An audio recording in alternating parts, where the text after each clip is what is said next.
Hi ಎಲ್ಲರಿಗೂ ನಮಸ್ಕಾರ. ತುಂಬ ದಿವಸದ ನಂತರ ನಾನು ಸ್ಟಿಚ್ಚಿಂಗ್ ವಿಡಿಯೋ ಹಾಕ್ತಾ ಇದ್ದೇನೆ. ಇವತ್ತೊಂದು ಸಾರಿಯಲ್ಲಿ ಒಂದು ಡ್ರೆಸ್ ಮಾಡಿ ತೋರಿಸ್ತೇನೆ. ಇದು ಕೆಳಗಿನ ಪೀಸ್ ಎಷ್ಟು ಬೇಕು ಅಷ್ಟು ಕಟ್ ಮಾಡಿಟ್ಟಿದ್ದೇನೆ. ಇನ್ನು ಒಂದು ಚಿಕ್ಕ ಚಿಕ್ಕ ನೆರಿಗೆ ಕೊಡಬೇಕು. ಫಸ್ಟಿಗೆ ಇದಕ್ಕೆ ನೆರಿಗೆ ಕೊಟ್ಟು ಆಮೇಲೆ ಲೈನಿಂಗ್ ಅಟ್ಯಾಚ್ ಮಾಡಿದರೆ ಆಯಿತು. ನೆರಿಗೆ ಮಾಡಿ ಆಯಿತು ನೋಡಿ, ಈ ಥರ. ಇದಕ್ಕಿನ್ನು ಲೈನಿಂಗ್ ಅಟ್ಯಾಚ್ ಮಾಡುವ. ಲೈನಿಂಗ್ ಒಂದು ಇಲ್ಲಿ ತನಕ ಬಂದರೆ ಸಾಕು. ಲೈನಿಂಗ್ ಫಸ್ಟ್ ಲೈನಿಂಗ್ ಕಟ್ ಮಾಡಿ ಇರ್ತೇನೆ. ಇದಕ್ಕೆ ಮಾತ್ರ ಪಾಲಿಸ್ಟರ್ ಲೈನಿಂಗ್ ಇಟ್ಟರೆ ಒಳ್ಳೆಯದಾಗ್ತದೆ. ಪಾಲಿಸ್ಟರ್ ಲೈನಿಂಗ್ ಸಿಕ್ಕಲಿಲ್ಲ ನನಗೆ, ಹಾಗೆ ಕಾಟನ್ ಇಟ್ಟಿದ್ದೇನೆ. 2 ಮೀಟರು ಲೈನಿಂಗ್ ತೆಗೆದಿದ್ದೇನೆ. ಇದಕ್ಕೆ ಬಾಟಮ್ ಪೀಸಿಗೆ 1.5 ಸಾಕಾಗ್ತದೆ.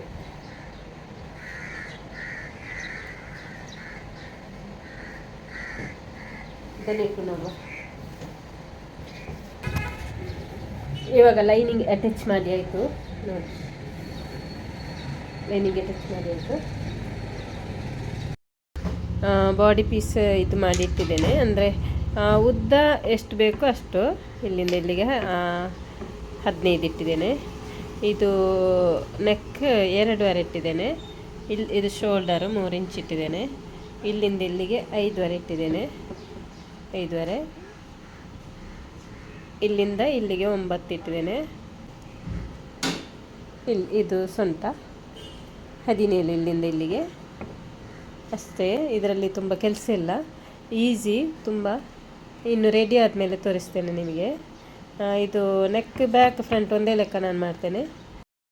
ಇಲ್ಲಿ ಮಾತ್ರ ಒಂದು ಅರ್ಧ ಇಂಚು ಶೇಪ್ ತೆಗಿಬೇಕು. ಇಲ್ಲಿ ಸೊಂಟದ ಹತ್ತಿರ. ಇವಾಗ ನಾನು ಕಟ್ ಮಾಡಿದೆ ನೋಡಿ.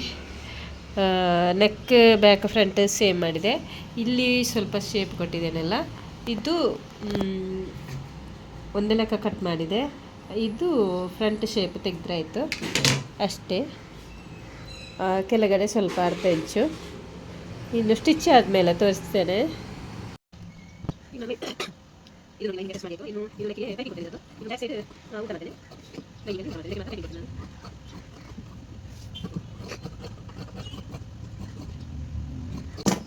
ಪೈಪಿಂಗ್ ಮಾಡೋದಕ್ಕೆ ಕ್ರಾಸ್ ಪೀಸ್ ತಗೊಳ್ಬೇಕು.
ಇನ್ನು ಫ್ರಂಟನ್ನು ಇಲ್ಲಿಗೆ ಇಟ್ಟು ಕವರ್ ಮಾಡುವ.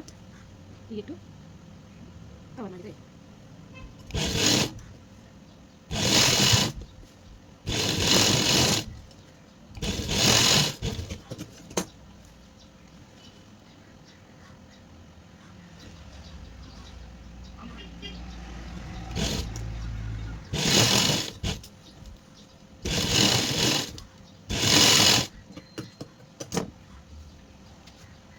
ಈಗ ಫಿನಿಶಿಂಗ್ ಚೆಂದ ಆಯ್ತಲ್ಲ ಕವರ್ ಮಾಡಿದಾಗ.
ಇದು ಮಧ್ಯಭಾಗ ಇಲ್ಲಿ 18, ಇಲ್ಲಿ 15.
ಇವಾಗ ನೋಡಿ ಸಾರಿಯಲ್ಲಿ ಯಾವ ಥರ ಡ್ರೆಸ್ ಮಾಡಿದೆ ಅಂತ ನೋಡಿ. ಹೀಗೆ ಕೈ ಫುಲ್ ಕೈ, ಬ್ಯಾಕಲ್ಲಿ ಈ ಥರ ಬಲ್ಲಿಟ್ಟು ಇದು ನೋಡಿ ಹೀಗೆ ಮಾಡಿದ್ದೇನೆ. ಆಮೇಲೆ ಇಲ್ಲಿ 2 ಬಲ್ಲಿಟ್ಟಿದ್ದೇನೆ ಹೀಗೆ. ಇವಾಗ ಸಾರಿಯಲ್ಲಿ ಡ್ರೆಸ್ ರೆಡಿ ಆಯಿತು. ತುಂಬ ದಿನಗಳ ನಂತರ ನಾನು ಸ್ಟಿಚಿಂಗ್ ಇದ್ದು ವಿಡಿಯೋ ಹಾಕ್ತಾ ಇದ್ದೇನೆ. ಅಂದರೆ ಫುಲ್ ಬ್ಯುಸಿ, ಅಂದರೆ ಮದುವೆ ಎಲ್ಲ ತುಂಬ ಅಲ್ಲ ಇವಾಗ, ಹಾಗಾಗಿ ವಿಡಿಯೋ ಮಾಡಲಿಕ್ಕೆ ಆಗ್ತಾ ಇರಲಿಲ್ಲ. ಹಾಗೆ ಇವತ್ತೊಂದು ಸಾರಿಯಲ್ಲಿ ಡ್ರೆಸ್ ಮಾಡಿದೆ. ಸ್ವಲ್ಪ ಸ್ವಲ್ಪ ಕಟ್ಟಿಂಗ್ ಸಹ ತೋರಿಸಿದೆ, ಹಾಗೆ ಸ್ಟಿಚ್ಚಿಂಗ್ ಕೂಡ ಸ್ವಲ್ಪ ಸ್ವಲ್ಪನೇ ತೋರಿಸಿದ್ದೇನೆ. ಗೌನು ಥರ ಮಾಡ್ಬೋದಿತ್ತು, ಆದರೆ ಇದು ಎಷ್ಟು ಆಗಲ್ಲ ಬಾರ್ಡ್ರ್ ಬಂದರೆ ಗೌನ್ ಥರ ಮಾಡಲಿಕ್ಕೆ ಆಗೋದಿಲ್ಲ. ಹಾಗೆ ಈ ಥರ ಫ್ರಾಕ್ ಥರ ಮಾಡಿದ್ದೇನೆ. ಈ ಡ್ರೆಸ್ ಇಷ್ಟ ಆದರೆ ಲೈಕ್ ಮಾಡಿ, ಹಾಗೆ ಕಮೆಂಟ್ ಮಾಡಿ. ಧನ್ಯವಾದಗಳು. Thank you.